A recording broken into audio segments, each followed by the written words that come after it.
साल पूजा कलिया आरे सजाई के सपनवा आहे रोबै छै नया नवा ललनवा बिना के ललनवा बिना सोना लगे छै अगनवा।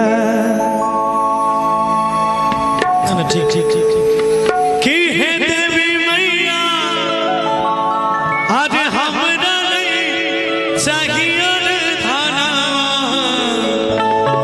हे छठी मैया हमारा नहीं चाहिए न धनवा लालनवा बिना लालनवा बिना सोना लागे छै अगनवा लालनवा बिना सोना लागे छै अगनवा।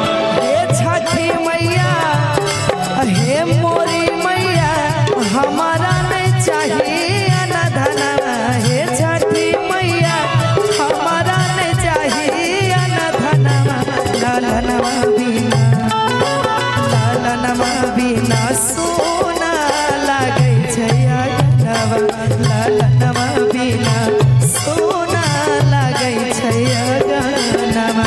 साले साले पूजा कलिया सजे के सपनवा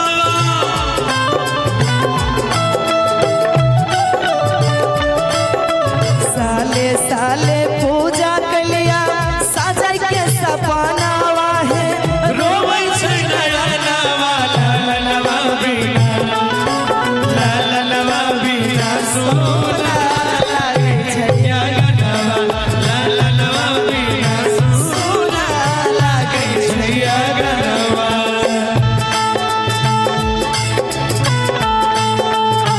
बोल छठी मैया की जय हो। क्या बात।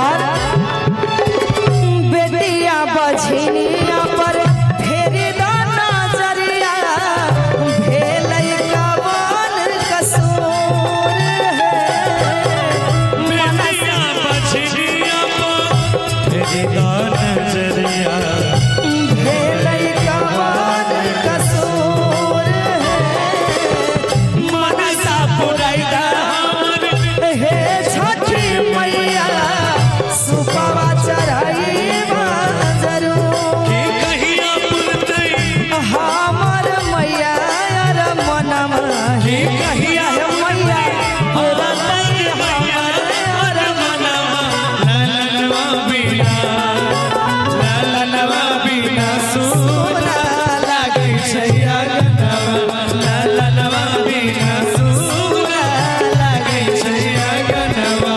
हे छठी मैया हमारा नहीं चाहिए न धनवा। हे छठी मैया हमारा नहीं चाहिए न धनवा ललनवा बिना सोना